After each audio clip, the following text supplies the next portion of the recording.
अगर आप लोगों को लगता है कि भूत प्रेत और आत्माएं किसी वीरान जगह पर पाए जाते हैं या कब्रिस्तान में या फिर किसी पुराने घर या हवेली में, तो आप बिल्कुल सही है। और इसके अलावा ये सब चीजें ऐसी चीजें भी हो सकती है जहां आपने कभी नहीं सोचे होंगे। तो दोस्तों आज हम इस वीडियो में ऐसे ही कुछ डरावने पेंटिंग्स के बारे में बताने जा रहे हैं जिनके अंदर किसी काले साये या आत्मा होने का दावा किया गया है। तो वीडियो को शुरू करने से पहले आप लोगों को एक छोटी सी रिक्वेस्ट है, प्लीज हमारे चैनल को सब्सक्राइब कर दीजिए। हमें आप लोगों की सपोर्ट की बहुत ज्यादा जरूरत है। Number 1, love letter replica. Love letter replica नाम की सी पेंटिंग में एक प्यारी सी बच्ची अपने एक हाथ में गुलाब और एक हाथ में लिफाफा पकड़े हुए हैं। 4 साल की उम्र वाली इसी बच्ची के पीछे एक सच्ची कहानी है। यह बच्ची समंथा हस्टन नाम के एक अमेरिकन सीनेटर की बेटी थी जो सीढ़ियों से गिरने के कारण बुरी तरह से घायल हो गई और हॉस्पिटल में उसकी मौत हो गई। साल 1887 में इस बच्ची की पेंटिंग बनाई गई और एक प्रदर्शनी यानी कि एग्जीबिशन में लगाई गई। लेकिन हैरानी की बात तो यह है कि इस पेंटिंग को थोड़े ही देर में हटाना पड़ गया। देखने वालों का कहना था कि अगर 1 मिनट भी इस पेंटिंग को देखने पर लोगों की इमोशन बदलती हुई दिखाई देता था, और लोगों का यह भी कहना था कि इस पेंटिंग को गौर से देखने पर लोगों को डर भी लगता था। Number 2, the stage craft.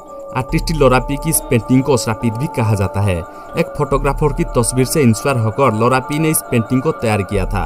हालांकि फोटोग्राफर ने तस्वीर देखने के बाद बताया कि उसकी ली हुई फोटो में तो गाड़ी के पास कोई आदमी खड़ा था ही नहीं, और लोरा ने कहा कि उसने इस पेंटिंग में कोई आदमी नहीं बनाया था, लेकिन फिर भी पेंटिंग में एक आदमी दिख रहा है। इस पेंटिंग को जिसने भी खरीदा, हर खरीदार मुश्किलों का सामना किया। कई खरीदार तो ये बताया कि उनको रात में कुछ अजीब सा आवाज आने लगता था और बहुत ही डरावना सा सपना भी आता था। यह पेंटिंग इतना डरावने लगता था, आखिरकार इस पेंटिंग को जलाना पड़ गया। Number 3, the crying boy. Second world war के दौरान इटली के कलाकार ब्रूनो एमोडिमो ने अनाथालय के ढेरों चक्कर लगाए और वहां के बच्चों का दर्द करीब से देखा। ब्रूनो ने करीब 65 रोते हुए बच्चों की कलाकृति बनाई। इनमें से एक पेंटिंग ये भी थी, लेकिन इस पेंटिंग को ब्रिटेन में श्रापित पेंटिंग के तौर पर जाना जाने लगा। इस पेंटिंग को जिसने भी खरीदा उसके साथ अजीबोगरीब घटना होने लगी। कहा जाता है कि पेंटर ने उस बच्चे को रोने के लिए उसके आंखों के सामने माचिस की तिली जलाई हुई थी। Number 4, the anguished man. इस पेंटिंग को दुनिया की सबसे डरावनी और भूता पेंटिंग कहा जाता है।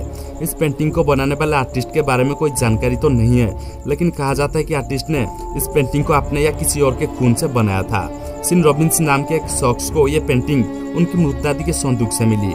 इस पेंटिंग को देखने के बाद से ही सिन के साथ कई हादसे हुए। उसे लगातार अजीबोगरीब आवाज सुनाई देती थी और खाली घर में अजनबी चेहरे दिखाई देने लगती थी। इसका रहस्य जानने के लिए कई लोगों ने कोशिश की, लेकिन सबके साथ कहीं ना कहीं ऐसी डरावनी घटना हुई कि बहुत सभी पीछे हट गए और बाद में सिन ने इस पेंटिंग को किसी अज्ञात जगह पर छिपा दिया।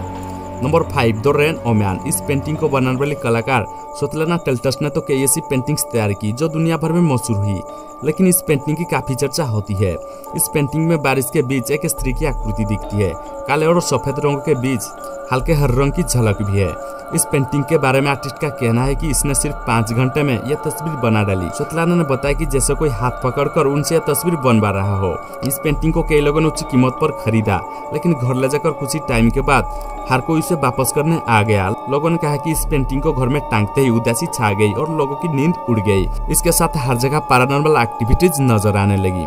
तो दोस्तों इन सब पेंटिंग्स में से कौन सी पेंटिंग आपको सबसे डरावना लगा, कमेंट में जरूर बताना।